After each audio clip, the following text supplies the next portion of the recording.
Hey everyone, my name's Shelby. Welcome back to Bookshelves, and I can't believe I'm saying this, but this is my third ever Midyear Bookish Freakout tag. I am very happy to hop in and share all of the books that I loved, all the books that disappointed me, and everything I am excited to read in the second half of the year with all of you. I have not posted in a long time. I didn't really make any content on this channel the first 6 months of the year, and I didn't make any content in probably the last 6 months of last year. It was a busy time, a busy era, but that means that you guys have not heard almost anything about what I've read in a long time, and I have read some very good books. So I'm really glad to share these with you, and happy to start giving that glimpse back into my reading diet, if you will. Let's see, what do you need to know at the top of this video?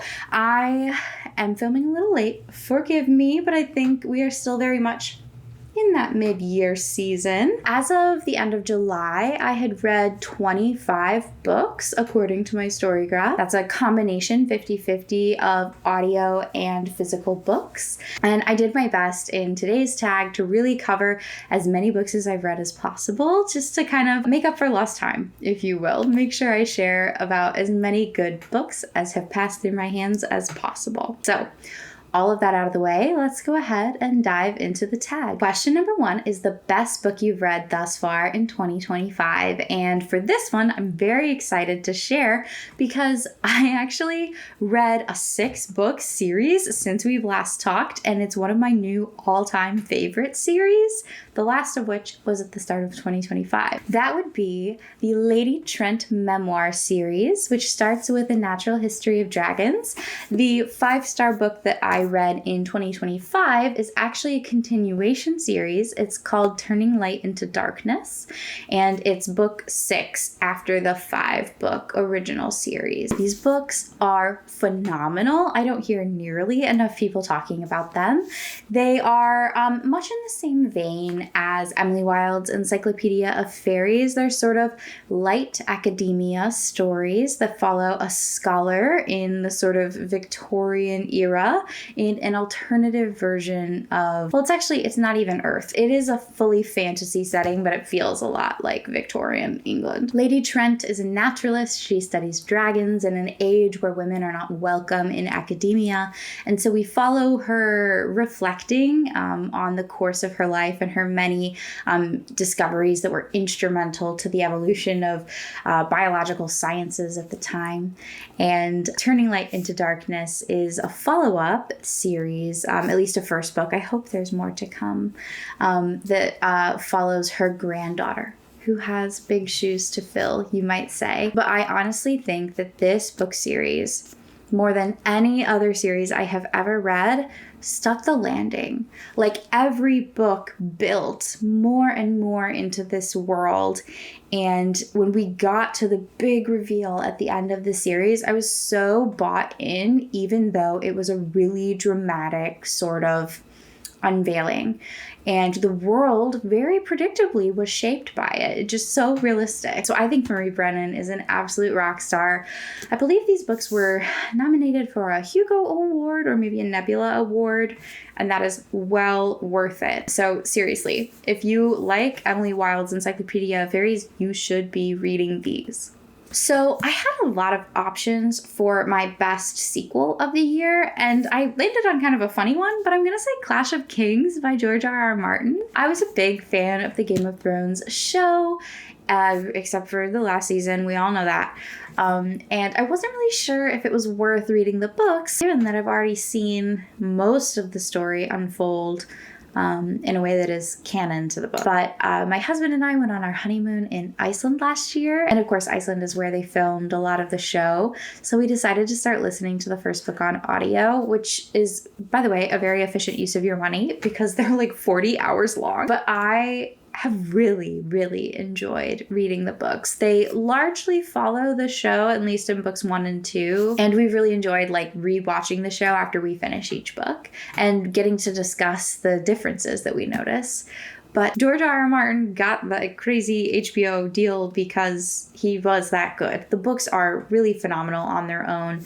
Such fun, high epic fantasy. I really love those sort of political machinations in these books most of all, and we really get to see that shine, right? Clash of Kings is where we see characters like Tyrion in the role of the Hand, and we follow the war that sets the rest of the conflict really in motion. So I loved reading Clash of Kings. We're currently on the next book in the series, and if you, like me, were a fence sitter on if the books are worth it, I give you the green light. It's worth it, at least for me. Next are new releases that you want to read but haven't gotten to yet, and I have a stack.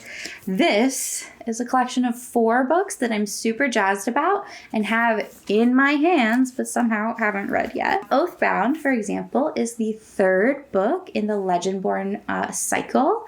I loved the first 2 books in the series. They are YA fantasy that follow a young Black girl who is going to like college classes. It's like a pre-college program on the UNC campus, and sort of accidentally discovers a secret ancient magical society related to King Arthur. And she kind of thinks that they might have something to do with the death of her mother.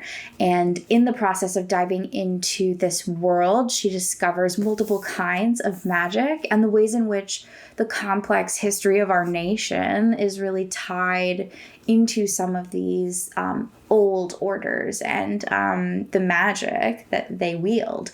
It's just like fun, action-packed, really accessible YA reading, but with really compelling themes, and I love them so much. So I'm pretty intimidated to read this one. It's enormous, and it's been a while now since I read the first 2. I read those back to back.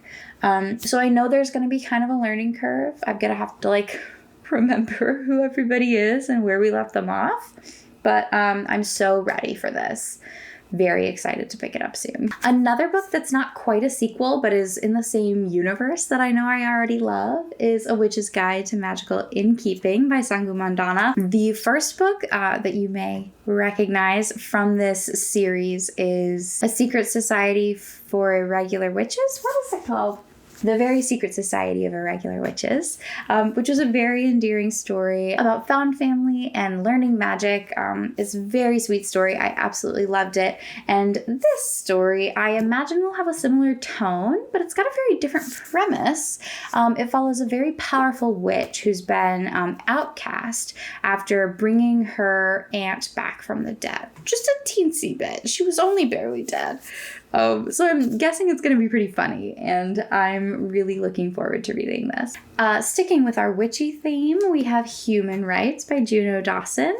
This is the 3rd and final book in the Her Majesty's Royal Coven trilogy. There's also a prequel book that came out last year. I'm so excited about this book. The storyline in these books is nuts. I think Juno Dawson is a TV writer, and reading these books feels like you're watching a CW teen drama.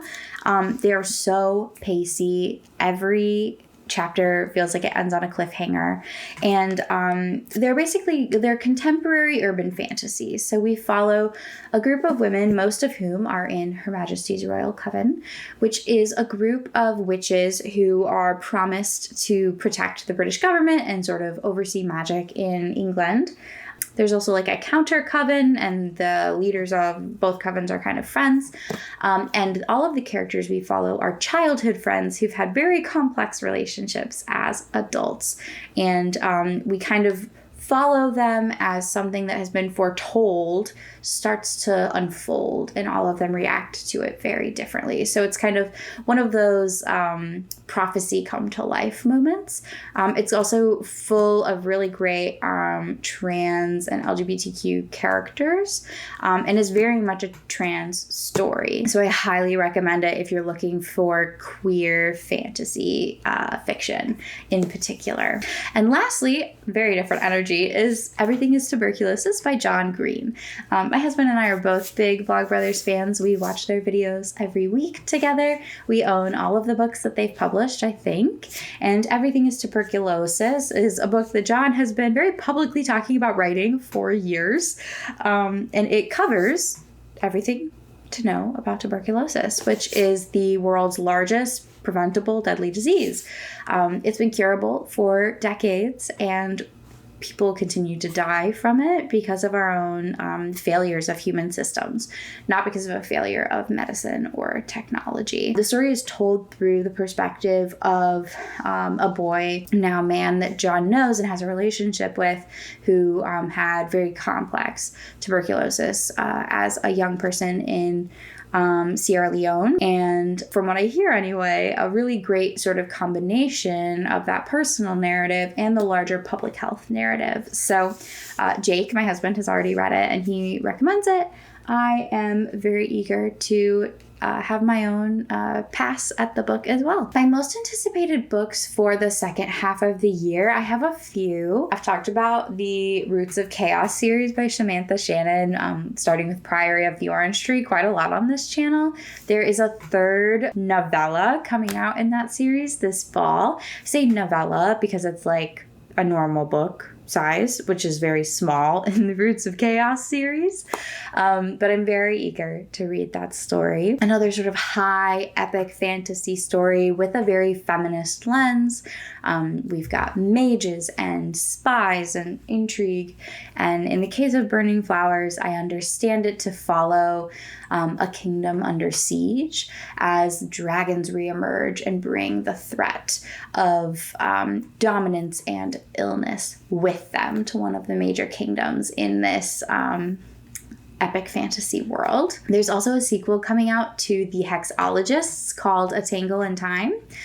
I loved that book so much last year, and I'm very eager to see where the duo goes this year. So I don't know anything about the premise of that book other than it's with our two main characters. Is the one, what's her husband's name? Is and Warren Wilby. So I'm super excited to see what kind of mischief they get up to. They are such a funny duo. They're a married couple who are the lead investigators in this mystery series, and as hexologists, they use magical symbols and magical objects to investigate magical crimes. So they're weird and wacky, which is kind of Josiah Bancroft's specialty.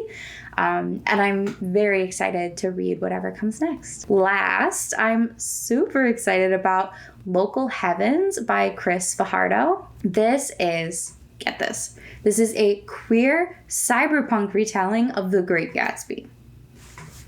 Are you kidding me? I'm so excited for this book. Great Gatsby is one of my favorite classics. I think it is my favorite classic. And I love the cyberpunk genre as well. So I just think it's like the perfect, rather unexpected, but it just makes sense marriage of genre and theme. I am just so excited to see what she's done with it. Chris is actually a YouTuber, an authortuber, and has really documented her whole journey of writing the book and getting a literary agent and then getting a publishing deal. So I've been waiting for this book for a while, and to see like the cover come out and a publication date be issued, like, I am so excited. And I have been telling all of my friends about it. So look out. I think it comes out in October, and I will be an early reader for sure. When it comes to my biggest disappointment, I'm sad to say this year it's Naira and the Djinn. I have been reading more and more graphic novels, as I've talked about a lot on the channel, and Naira and the Djinn is one that I've seen in a lot of places. It's a story about a young Muslim girl during Ramadan. She's being bullied in school for her sort of religious and cultural beliefs.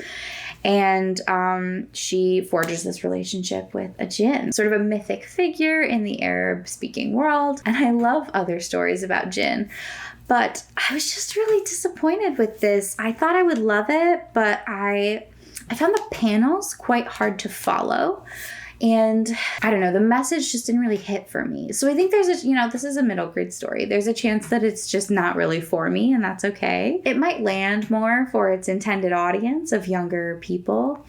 But the combination of feeling a little heavy-handed on the themes and then also struggling to read the actual panels and kind of follow the course of action just made it really miss the mark for me. So this is going to make its way to my local Books for Cause, and hopefully it can find a reader who likes it a bit more than I did. For my biggest surprise, I would say Troy by Stephen Fry. I've heard Stephen Fry's books widely recommended in the world of ancient mythology and retellings. He is a comedian and writes sort of pretty straightforward but funny retellings of classic myth. They're heavily footnoted. It's like sort of accessible academia. And I underestimated how funny it would be, which is funny because he's a comedian, but they are so accessible. This book was certainly very accessible and very funny. And I now have the full collection that he's written out, and have found that the other books in the series are similarly accessible and funny. I thought in particular he did a really good job of reminding you what you needed to know for any one scene to kind of hit, to land. So for example, if we are hopping all over the ancient world, establishing all the main characters for the Trojan War, he will tell you a story over here in Troy, and then we'll hop over to Mycenae, and he'll say, remember that guy in Troy? So he really helps guide your attention, which is really generous of him as an author, because there are a lot of funny names and funny places and complex relationships in these ancient texts. So this really surprised me in a very good way. It was both funny and incredibly useful. For my new favorite author, I will go ahead and say Costanza Casati, who wrote Clytemnestra. She's written at least one other book as well. I've only read Clytemnestra, but I was floored with what she was able to do with this book. It's a long book. It's a chunky one. And the whole thing is laced with suspense. She manages to make a 500-page book feel thrilling the whole time. And I was just so blown away by that. I thought that she created incredibly tense atmosphere, which was really effective for the kind of story she was trying to tell. And while it wasn't a perfect book, it was darn near a perfect book. And I have so much respect for what she did with this story. For my new fictional crush, I have two contenders this year. They both come from romance novels. First is Psyche and Eros, the main characters being the titular characters. It's sort of, the ultimate and oldest epic love story between Eros, also known as Cupid, and Psyche, the woman he falls in love with. They are sort of torn apart by a curse and spend most of the book sort of fighting to get back to each other. And I just really liked the way the story gave us just enough time together with them to really root for them through such a long stretch of them being apart. So Psyche is a fun, kind of tough character, and Eros is a little emo boy. So I would say I have a crush on their dynamic, perhaps more than on Eros specifically, but it was a really fun love story. Lots of characters from the ancient world in here, and certainly a love story worth rooting for.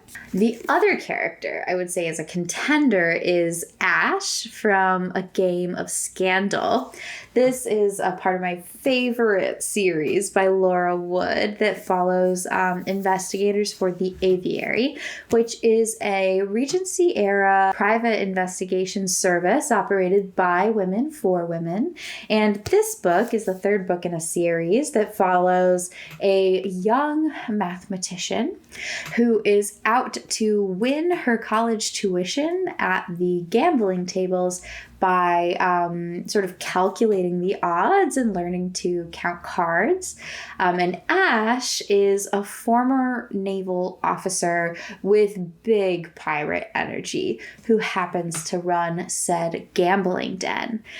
He's such a fun, sort of swoon-worthy character, and the two of them end up getting wrapped up in one of the aviary's larger investigations. So I really loved, again, their dynamic, and I thought Ash was a really fun leading man. For new favorite character, I would say Jenny from Green Teeth.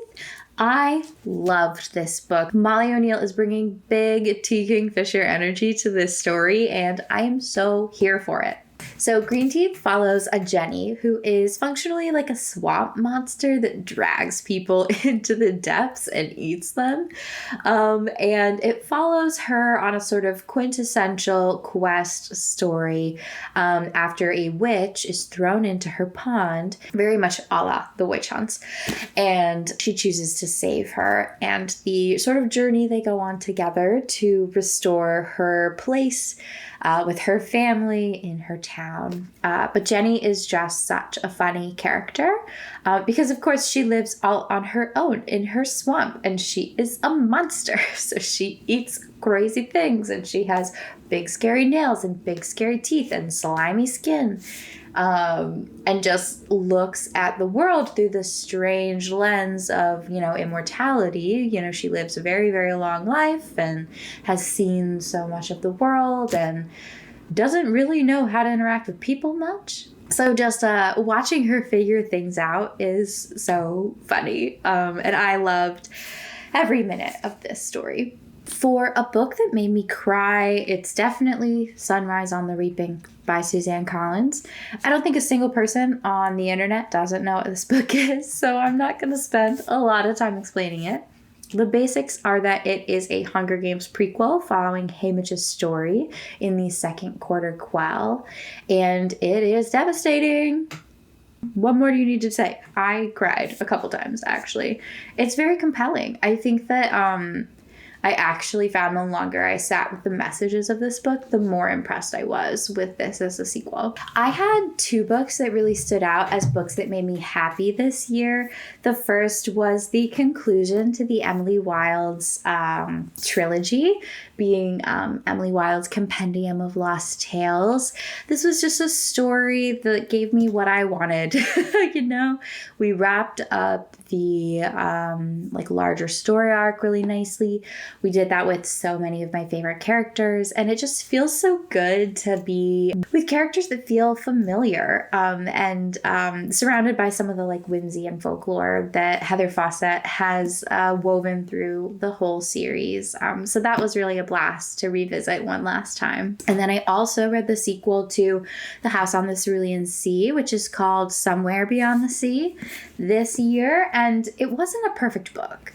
More than the first one, the second one felt quite preachy at times, but I just love those kids so much. The characters in this story have my heart, and so I just really got to enjoy that familiarity and nostalgia, and so enjoyed the warmth of the setting of The House on the Cerulean Sea once again. So I really loved getting to revisit that world, and it made me very happy, even though the book wasn't, for me anyway, as good as the first book in the series. Okay, just two more left.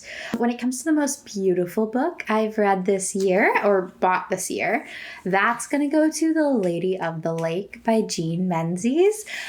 Jean is an authortuber and a booktuber here on YouTube. I love her content. You can follow her at Jean's Bookish Thoughts. This is her first fiction novel, but she has a wide variety of other nonfiction texts out. And I just, come on. It's so beautiful. The Lady of the Lake is an Arthurian legend retelling. And it follows the Lady of the Lake, who is named Vivian in this story. It's a sapphic story. There's Merlin and magic, and there's a lot of the sort of iconic pieces of Arthurian legend in this story. And gosh darn it, it's a beautiful cover. I just can hardly even believe it. The foiling is top notch. I love the shades of blue. Absolutely gorgeous and an excellent read to boot. And last but not least are some books I'd like to get to by the end of the year. I've got 4 to pitch for you here, 2 physically and 2 that I'll share images of. The first is The 5th Season by N.K. Jemisin. This is classic fantasy, and everybody I know who has read this book is obsessed with it. I have heard it described a dozen times, and every time I hear it described, I think, wow, that's excellent. I'm going to love that book. And I've just never read it, so I'd really like to at least start the series this year. I'm confident I will love it, and I need to stop sitting around. I want it in my brain. So very excited to pick this up. I'm also really excited to pick up Every Rising Sun by Jamila Ahmed. Another gorgeous cover, by the way. This is a retelling of 1001 Arabian Nights from the perspective of Scheherazade, the sort of epic storyteller who saves her own life each night by telling the king a story so compelling he can't bear to kill her like he does every other one of his brides. I love retellings of myth, as you all know, and I'd like to read more myth retelling outside of the ancient Greek. So this story, I think, is going to be a really excellent sort of foray into the mythology of another region of the world. I have been trying to read like classic female authors each year and have not really made any headway on that for 2025. So I think I'd like to pick Ursula K. Le Guin as my author of the year. And I'm inclined to read The Left Hand of Darkness first by her, which is a sort of classic piece of sci-fi dystopian literature. I've heard a lot of intellectual discussion about the contents of the book, and I would really like to read it for myself and kind of forge my own opinions on it. And then last but not least, I'd really like to pick up The Hitchhiker's Guide to the Galaxy, which is also classic sci-fi, but the sort of zany comedic sci-fi. But I've so loved the Terry Pratchett books that I've picked up over the years, and everything I've heard about Hitchhikers seems to align with what I like about Terry Pratchett. And I'm increasingly reading sci-fi as I sort of expand my interest in fantasy into that broader fantasy and sci-fi world. So I think Hitchhiker's Guide to the Galaxy will be a really fun addition to my year. Whew, okay, that is everything for my mid-year bookish freakout tag. I'm dying to know what you've loved this year, what you've really disliked, and if there are any great new authors on your radar. And I will see you all soon in another video. Bye.